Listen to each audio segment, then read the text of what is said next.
Hello, and welcome to How to Find a Therapist 101. My name is Carlo Rivera. I am the mental health specialist with Hoki Wellness for employees, and I will be talking about how to find a therapist, what that process is like, and actionable steps that we can take moving forward from this workshop in an effort to find a therapist who is a right fit for you. So oftentimes, when we talk about finding a therapist, the overall process can be a daunting thing to imagine. And so it can be helpful for us to know where to start. So imagine that this is you. On the screen, it involves your appearance, your identity, your core principles, thoughts, and beliefs. And visualize that framed within different interactions, within a community, within a larger environment. And this is adapted from the Social Ecological Framework for Public Health from the Gilling School of Global Public Health at UNC Chapel Hill. So starting with you, as I mentioned, you are an individual with your own beliefs, thoughts, and ideas, cultural upbringing, different identities, and how all of those come to interplay into defining who you are. The next step up, we have interactions. So those include interpersonal relationships. And I want to emphasize that these are context dependent, so they will differ based on where you are. Is it a relationship based in your home life, in school, in the workplace, or out in public? And these interactions will include your general behaviors and responses as you interact with people in your environment. Smaller than the environment, we have our community. And so when I talk about community, I'm talking about who do you engage with, who do you trust, and who supports you. And being able to define community and who fits those criteria, we can see who we more commonly engage or interact with. Maybe who plays a more important or salient role within our lives, whether that be as a friend, a family member, or other loved one, or a peer, colleague, or mentor, or a student, or professor, or teacher. All of those things within our community, with the interactions with the general public, we are part of a larger environment as a whole. And so thinking about the environment in this context, really thinking about external factors and beyond. What are those pervasive influences that have some sort of reach within our own lives and the lives of the community we engage with? What are those pervasive influences? What do we have maybe minimal control over, right? When we think of legislation or policies at the local, state, or federal level within the United States, those all dictate things that we have access to in terms of care, or how difficult or easy it is to actually go about accessing care. And so really thinking about those institutional factors, those structural levels, and those systemic things that we have that are really influencing how we engage with the environment and what we have access to and how we can receive care. So again, this is all about you. When we talk about finding a therapist, it really is an individual experience. The number one predictor of success in a therapeutic relationship is the level of trust and or comfort that you have in working with a therapist so that you are able to freely express your ideas, thoughts, beliefs, or opinions. If you withhold certain pieces of information or if you hide certain identities that you hold, the therapeutic relationship may not be as effective because they will not be able to understand everything that is going on with you. But in order to feel safe to trust that therapist or counselor or other mental health provider, or anyone really, who might be supporting you within your social support system, it's really crucial that you find someone who you feel safe talking with openly and honestly. And so delving into who you are, we're looking at your outward appearance. How might you be perceived by others in the environment around you, within your community, in those interpersonal relationships or one-on-ones? Then we have our identities. How do we define ourselves? How do different identities that we hold intersect and layer on top of each other to determine how we might have access or be perceived as we move through spaces in our environment? And at our core, we have certain beliefs or values that may govern our core principles and what we hold to be true and dear. And in living intentionally, acting deliberately, we can make choices conscientiously that align with those core beliefs, values, and principles. And so now, how do we actually come up with an actionable pathway to finding a therapist who fits our needs? And so the first thing that I'll say is to create a short list. Narrow down a wider list of potential mental health providers to maybe 3 to 5 people to really hone in on focusing on who would be a best fit for you based on the issues or mental health challenges that you may want to talk about. Here's a slide adapted from Mental Health First Aid with different professionals in the healthcare industry who could potentially help with mental health challenges. We have medical doctors, we have advanced practitioners who may be a physician assistant or nurse practitioner.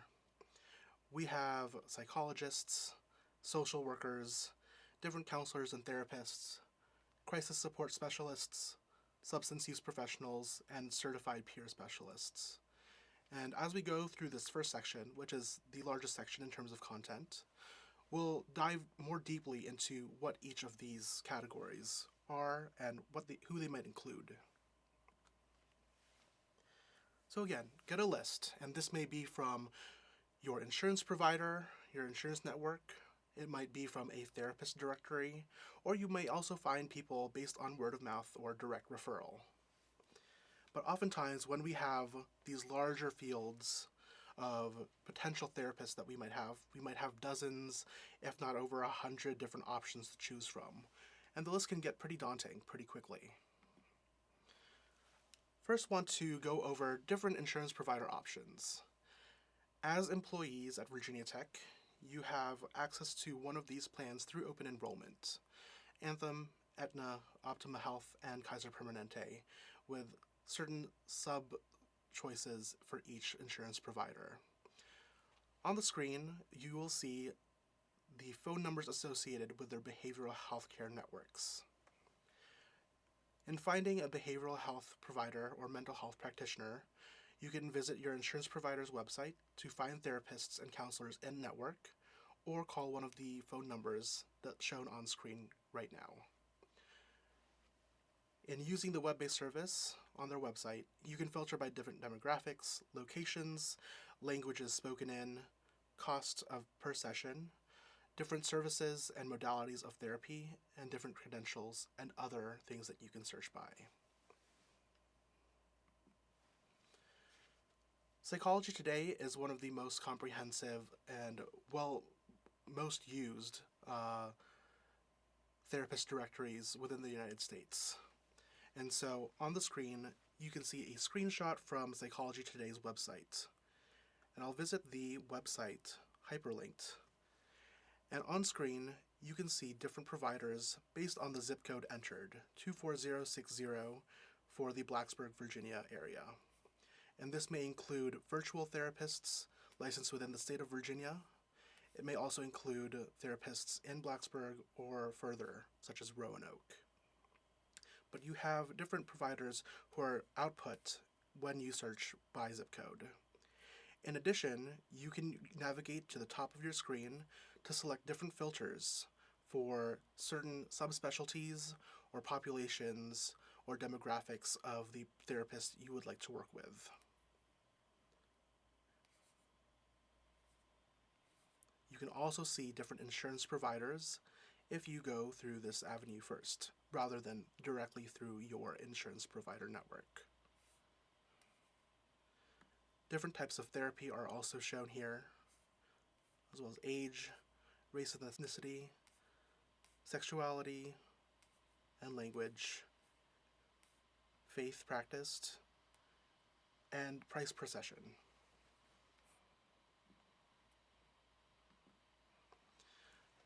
Additionally, I'm including several different therapist directories that are specific to certain racial and ethnic groups.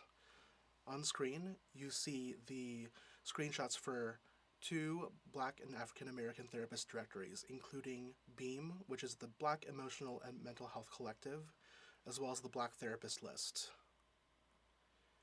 Here, you'll see Hispanic and Latina therapists and speakers through Latinx Therapy and Therapy for Latinx. Different Asian and Pacific Islander therapist directories through Asian Mental Health Collective and Asians for Mental Health. LGBTQ+ therapist directories such as Pink Therapy and the National Queer and Trans Therapists of Color Network. Also shown on screen now is the Inclusive Therapist directory. On this website, you can search for therapists and mental health providers who are licensed and fit different criteria similar to Psychology Today. You can search for different identities, including Indigenous and First Nations people. Through the U.S. Department of Veterans Affairs, there are also PTSD specialized therapists, and the closest location to the Blacksburg area is in Salem, Virginia.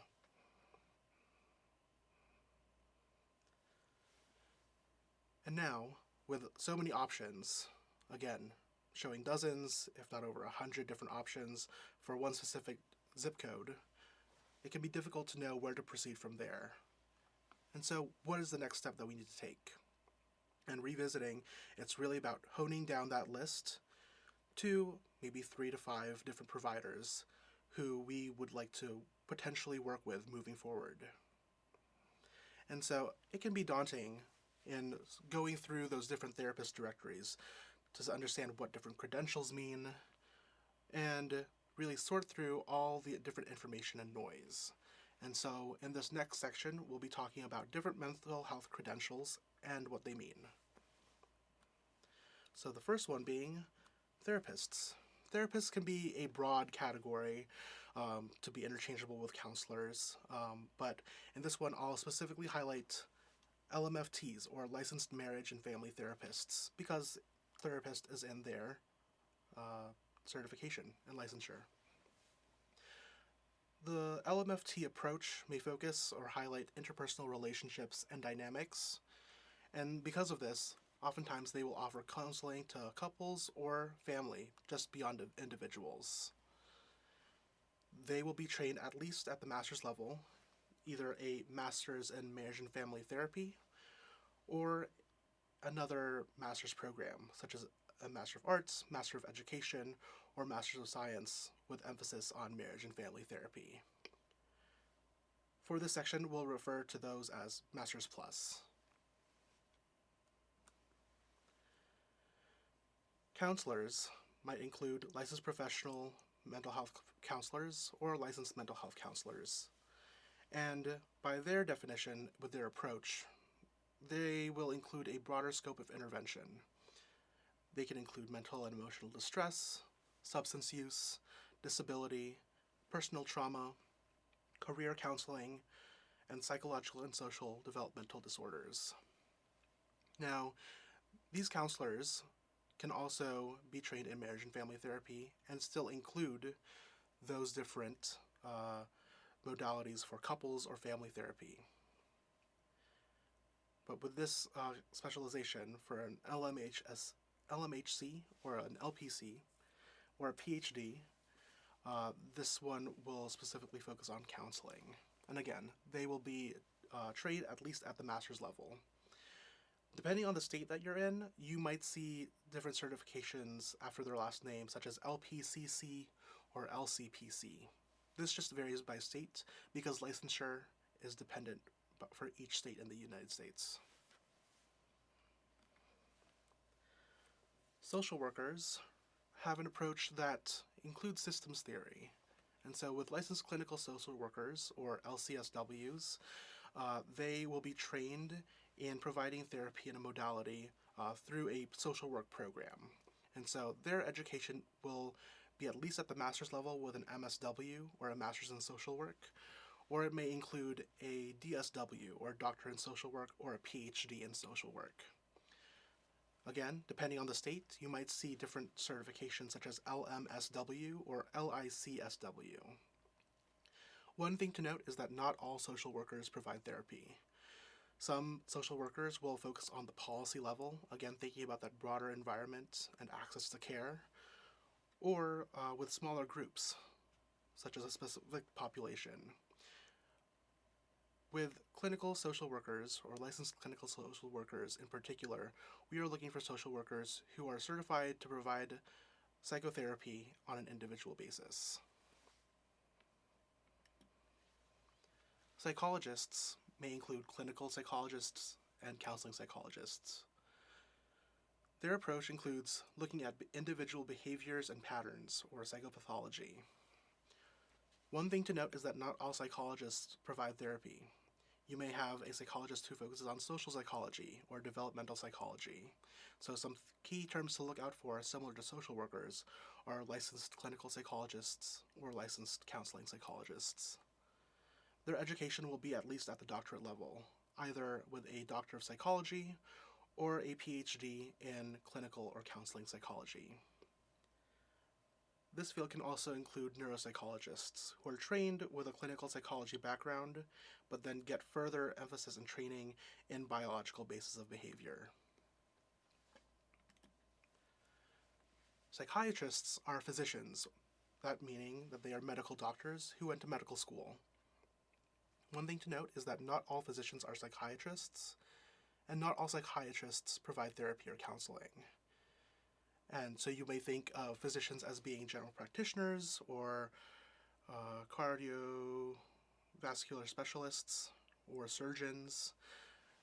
Psychiatrists will have a professional degree in medicine with a specialization in psychiatry.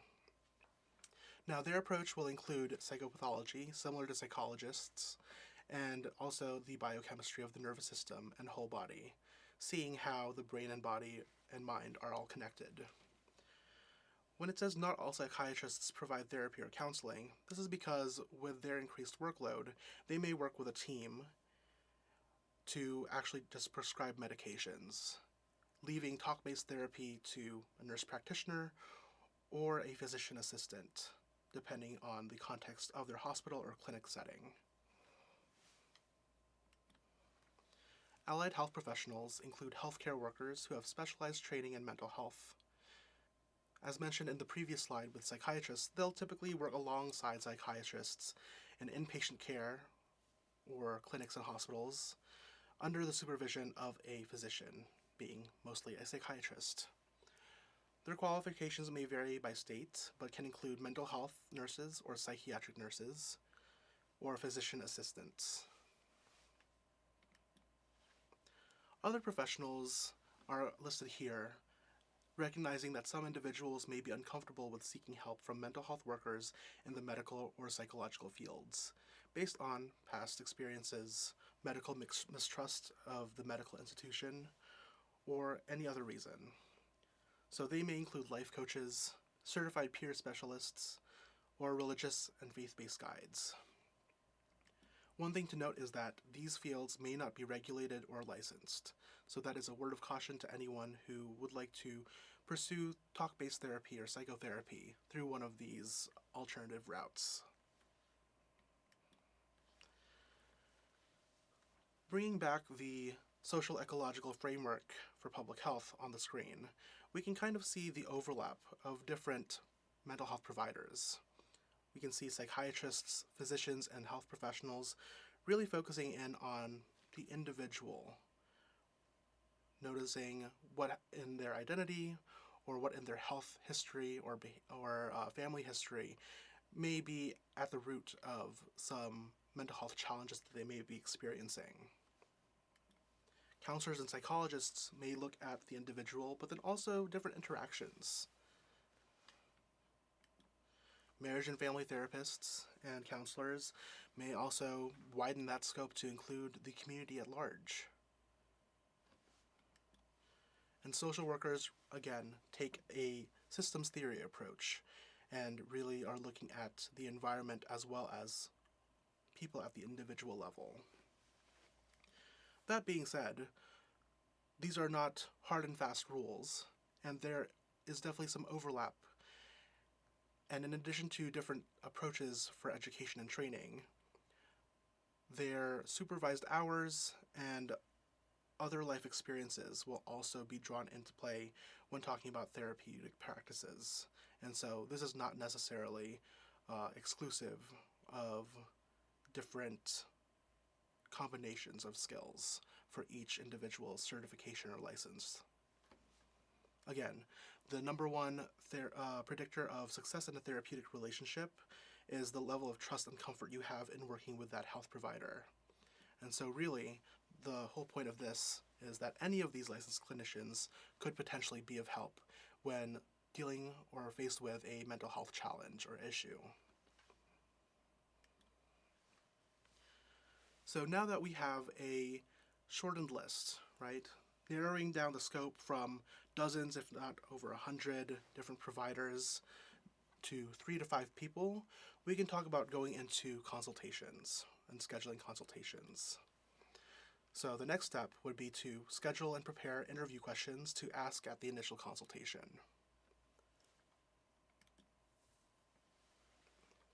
What happens at a consultation exactly? Typically, what will happen is that you will meet with the provider via video call, phone call, or in person to discuss goals for therapy. Really, it's a time for them to ask you about what is prompting you to seek out mental health support now. But at the same time, you can ask questions to assess comfort and fit with the therapist. Again, one of the things that I will continuously emphasize is that one of the best predictors of success in therapeutic relationships is the level of trust and comfort you have in working with them. And so the consultation, you can think of it as a two-way interview to determine goodness of fit and working in a therapeutic relationship. So some things to check include education and certification. Again, what is their educational background and how are they certified? What do they have experience in working with? Another thing to check is supervision and licensure. Again, licensed clinical mental health providers are individuals who have the training and accountability to a state governing agency to make sure that you are getting proper quality care. And so it's important to recognize that folks who have supervision and licensure, recognizing who they are accountable to. A note on here is that provisional or associate licensure. What this means is that if someone is completing a degree program to provide therapy, oftentimes in the United States, they will be then required to practice under the supervision of a licensed mental health professional within their field who can sign off on saying that they have completed those required hours of supervision. During that time, they are not a fully licensed provider, but are working under their supervision. And so instead of being accountable to a state governing agency or licensure board, they are instead accountable to that licensed mental health provider they are working with and under. Another thing to check is cost and financing per session. There are different options for insurance providers based on who is in network, but then also if you have a plan that offers only in network or offers options to go out of network, those are things to consider as well in finding a therapist to work with. There are also options for individuals who may not have access to insurance to seek out a provider or a clinic that offers sliding scale fees. And sliding scale fees means reduced or no cost depending on the amount that you are able to pay for. Sometimes they will look at your tax returns to see what you are able to or would be accountable in paying. Again, another thing to check is trust and comfort, because as we know, the number one predictor of success in a therapeutic relationship is the level of trust and comfort you have in working with a mental health provider. And the last thing to note is service and modalities offered. And so in scrolling through those therapist directories or insurance provider networks, you may, in addition to the different mental health licensure letters that we've already unpacked.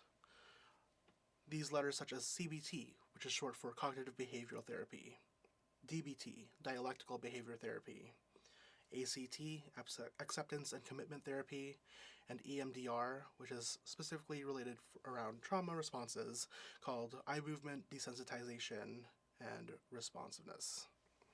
There's also art therapy, couples therapy, many different services and modalities within the domain of psychotherapy. That's not something that we will necessarily unpack to necessarily know the textbook definitions of each one, but you are more than welcome to browse and do further research at your own time. And the reason that we won't be going over the specificities of each different modality or service is because, again, similar to mental health providers' level of education and approach, a lot of times they will be blended with their own unique experiences, mentorship from other clinical supervisors, and an individual's degree program to determine how they actually go about practicing CBT, DBT, or another therapy modality within their practice.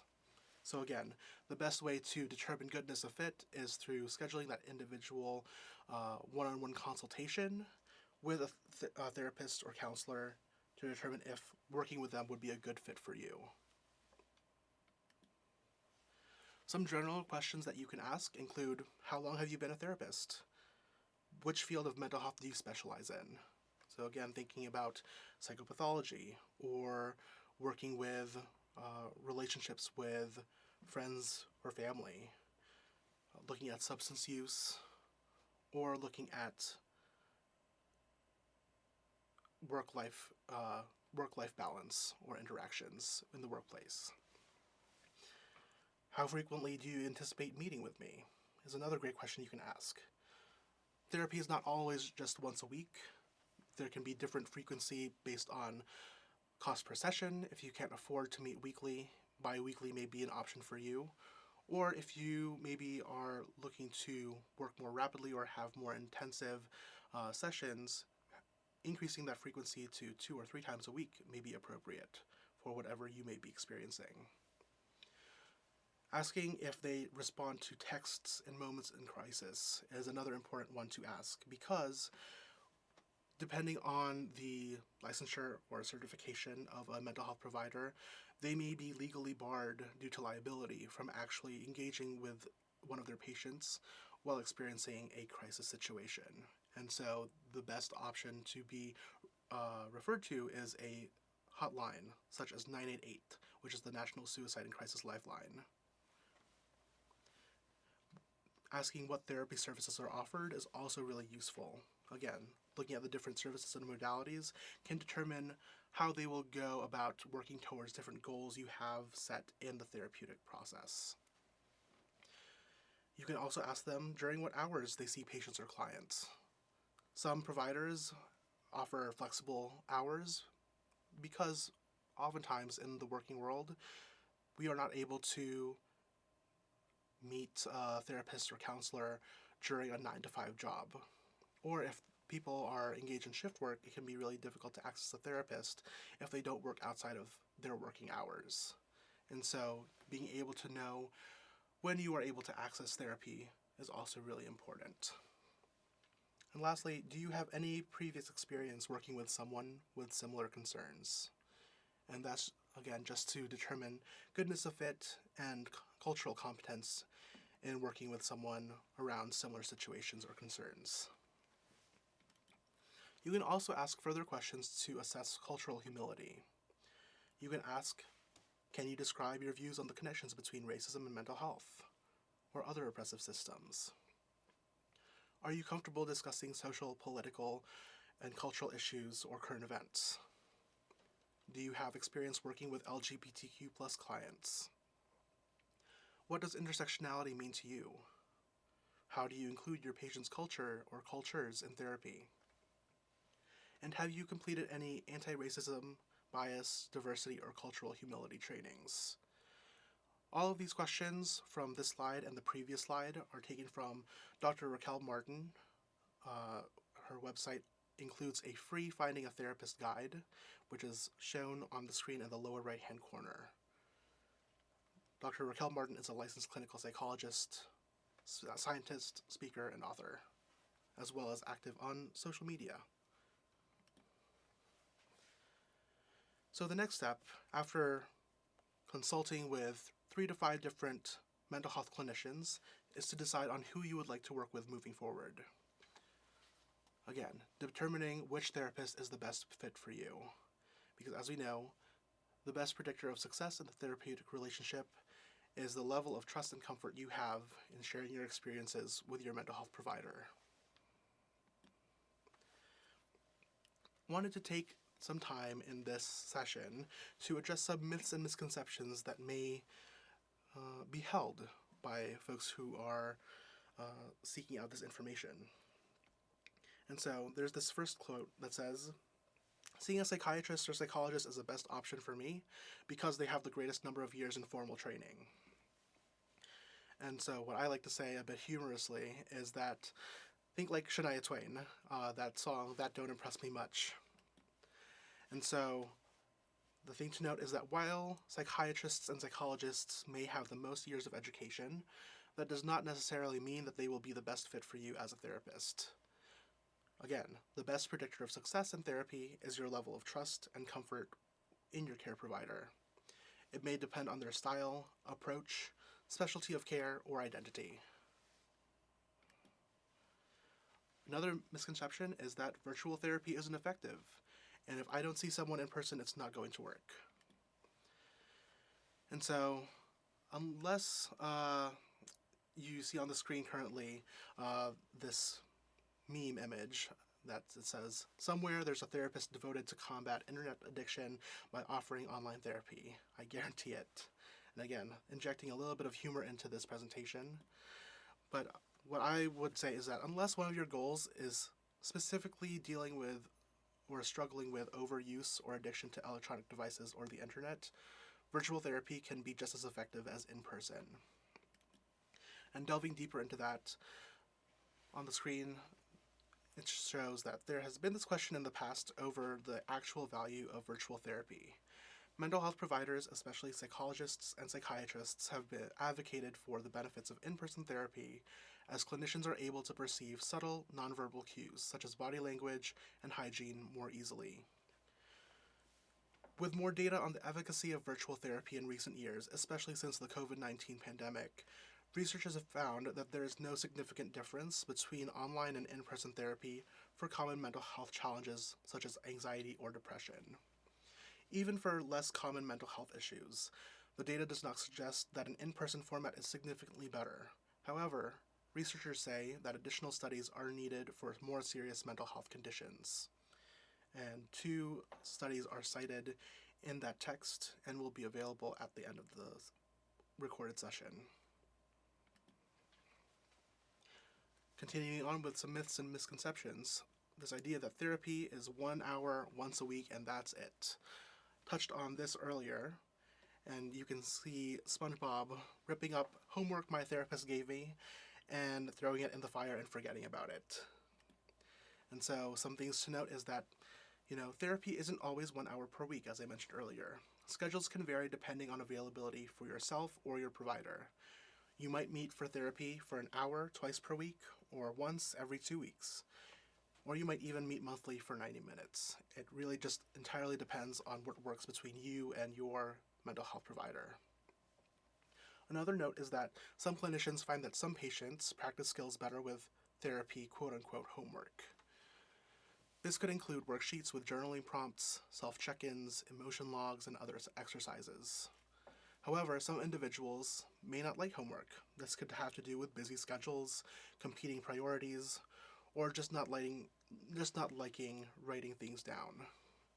This is a great thing to bring up in initial consultation conversations to ask potential therapists if this is a deal breaker for their approach.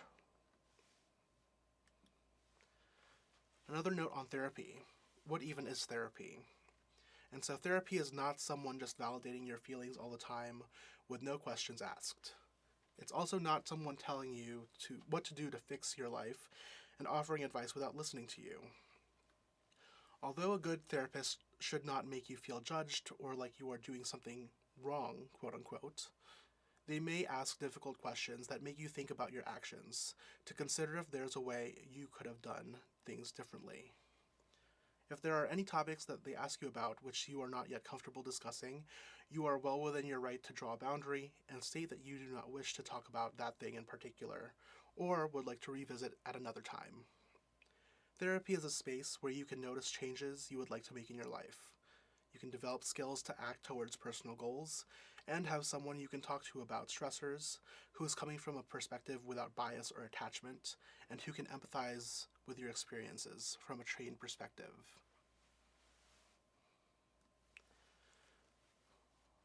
Last myth and misconception that we'll explore here is that this idea that nothing is bothering me right now, so why would I need to go to therapy? It's pointless. And so, what I always say to folks who may express this idea is that although you may not be in crisis this very moment, there could be underlying stress building up, which you could benefit from talking with a professional. Also, meeting with someone while you're doing well can help you build trust and comfort with your therapist early on. They could even help notice when you start to get stressed or overwhelmed and provide you with skills or knowledge to help navigate a mental health challenge. Finally, as you can see from the content of this workshop, the process of finding a therapist can take some time. If you are actively going through a state of distress or crisis, it will only make this process more difficult. So I encourage everyone to be proactive in your mental health care rather than reactive. On average, in the United States, the wait time for behavioral health services is 48 days, which is almost 7 weeks. As you can see on the screen, over 6 weeks. And that is almost double the wait time for primary care. And so in order to help with that, Virginia Tech definitely has some resources and services provided for employees and students in order to better seek out help in times of distress or crisis. On the screen, you can see 988, which is the number to call that directs you to the National Suicide and Crisis Lifeline. Also, if there is ever a situation that is an emergent situation, definitely calling 911 to receive immediate care is the best option to pursue. There are also New River Valley Community Services. Virginia Tech also has a Family Therapy Center for their Marriage and Family Therapy Master's Program, and the Psychological Services Center, which is embedded in the Clinical Psychology PhD program. There's also more options for seeking out community services and resources on the Hokie Wellness Mental Health webpage, which is shown in the URL at the bottom of the screen. There's also the Employee Assistance Program, which again is available to all benefited employees who have health insurance at Virginia Tech. And similar to the earlier screen that showed all of these insurance providers, there are also phone numbers specific to the Employee Assistance Program that you can call by dialing that number. Some tips and tricks that I want to mention is that when you call these numbers, again, these are specific to the Employee Assistance Program and may differ from the number that was shown earlier in this workshop for behavioral health care provider options. But so for the Employee Assistance Program, when you call this number, make sure that you mention COVA or Commonwealth of Virginia to make sure that you are linked under the appropriate plan.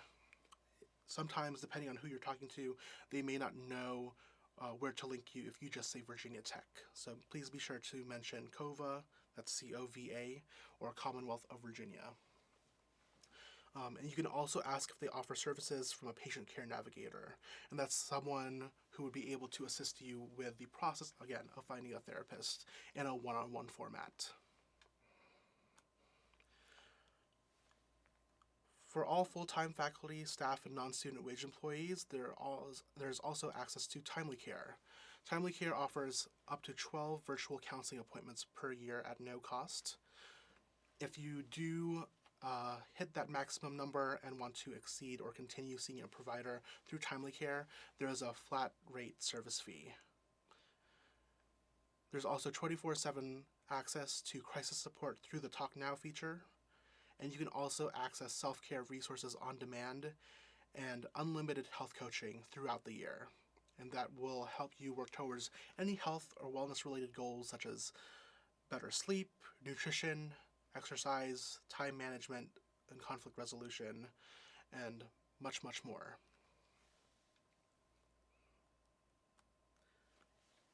You can scan the QR code either through iOS or Android on the screen to download the Timely Care app onto your smartphone. And last but not least, this brings us to the last step in our process for finding a therapist, which is evaluation. So after the first session, and then continuing on for those first few sessions, do a check-in with yourself to see if things are going well in working with the therapist you selected. Again, from Dr. Raquel Martin's Finding a Therapist Guide, you can see a screenshot on the screen and take an inventory on how did the therapist seem or react. Did they seem uncommunicative, rude, impatient, or judgmental? If so, it might be a suggestion to reevaluate that decision and find another therapist who would be better suited to support you in your mental health and well-being journey. On the other hand, if they seemed organized and easygoing, observant, and welcoming, that might be a sign that they are a good fit for you. And then in addition to doing a check-in about the therapist, also do a check-in for yourself. After seeing the therapist, did you feel annoyed, upset, or dismissed? Or did you feel enthusiastic, comfortable, empowered, and hopeful? These are all things to be aware of in considering how we feel engaging in therapy moving forward. And one thing that I will note is you are well within your right to say that the therapeutic relationship is not working well and pursue other options to find a different therapist or counselor who is better suited to your needs. Just because you've gone through the process and worked to find a therapist who you wanted to pursue a therapeutic relationship moving forward does not mean that you are limited to that person for the rest of your time. If at any time you feel that is no longer beneficial or working out, you are definitely well within your right to seek out a different mental health provider. I wanted to bring us back to the social ecological framework to round us out and thinking about the environment in which we find ourselves in. And so, across the United States, as of 2021, there were 5,833 different mental health professional shortage areas across the U.S. And in order to be considered a mental health professional shortage area, that means that the population to provider ratio must be 30,000 to 1. Again, if you think of one person, one psychiatrist, one psychologist, one social worker, one therapist, one counselor, providing therapy for 30,000 individuals, that's really not realistic. But that's just how the demand currently is defined by the federal government in the U.S. For areas that have unusually high demand, the population to provider ratio does go down to 20,000 to 1, and we'll revisit that definition later. But in thinking of narrowing down that scope from the United States down to the state level of Virginia, down to Blacksburg, it leaves us curious on what that demographic looks like, what the picture looks like in terms of mental health professionals that we have access to, and what care we can then receive. So again, from this 2021 article, it says that over 1/3 of Americans live in areas lacking mental health professionals. And again, this is the entire United States. An additional 6,398 mental health providers are needed to then fill the gaps. You can see on the screen that for Virginia specifically, as of this article's publication in 2021, that 22.7% of Virginians live in a federally recognized mental health professional shortage area. However, when you scroll to current times, again, the early days of COVID versus current times, as of April 2024, the data from the Rural Health Information Hub has done data gathering on the entire United States by county. And if you click on the state of Virginia, and you see the legend that this dark blue color is showing that the whole county is a shortage area for mental health professionals, you can see that the entire state of Virginia currently is a mental health professional shortage area. And that includes main campus here in Montgomery County, as well as all the surrounding counties, including Roanoke City and Salem. The Northern Virginia area, such as Fairfax County, Falls Church, Loudoun County, Prince William County, Newport News, Hampton Roads, Virginia Beach, and the area surrounding Richmond, which are all places where Virginia Tech employees currently live and work. So thinking about that in the context of what we've explored throughout this session, on average it takes over a decade after the onset of a mental health challenge for someone to receive professional psychological help. And that's from this 2004 article. The exact number was 11.4 years. And from mental health first aid, that number has not changed much, especially given the context of the mental health epidemic following the COVID-19 pandemic. The demand for mental health support and therapy has only increased. So some key takeaways that I want to impart in moving forward from this workshop is that it's really important to find a therapist who is a good match for you, and that process can take time. And so again, be proactive rather than reactive. Trust and comfort in working with a therapist is the best predictor of success in the therapeutic relationship. It's okay to ask questions, and it's okay to switch therapists if things are not working out. Prioritizing your own mental health is not selfish, and resources such as Hokie Wellness here at Virginia Tech are available for help. This is the Finding a Therapist guide to on Dr. Raquel Martin's website. You can scan the QR code and access it for free by download. And this is the Employee Wellness team under Hokie Wellness. So again, my name is Hans Carlo Rivera. I'm the mental health specialist on the employee side of Hokie Wellness.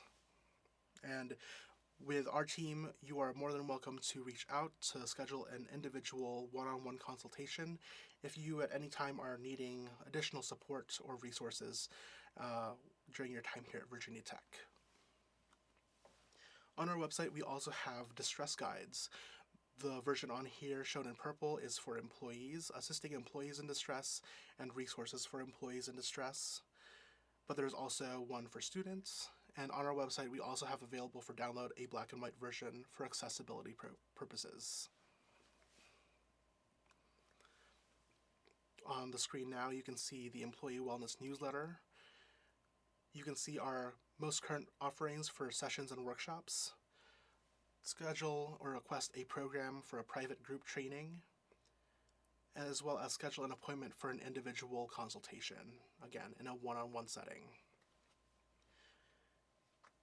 We also have a monthly newsletter on our website that you can sign up for or view on demand. And we strive to only send out one email or update per month. But depending on the offerings that change or exciting new opportunities that we learn about in the middle of the month, we may send out a second update, but we strive to really only push out one update. Here are some references that you can pause the video to visit that were mentioned in the presentation today. and the URLs for different therapist directories that we also explored at the beginning.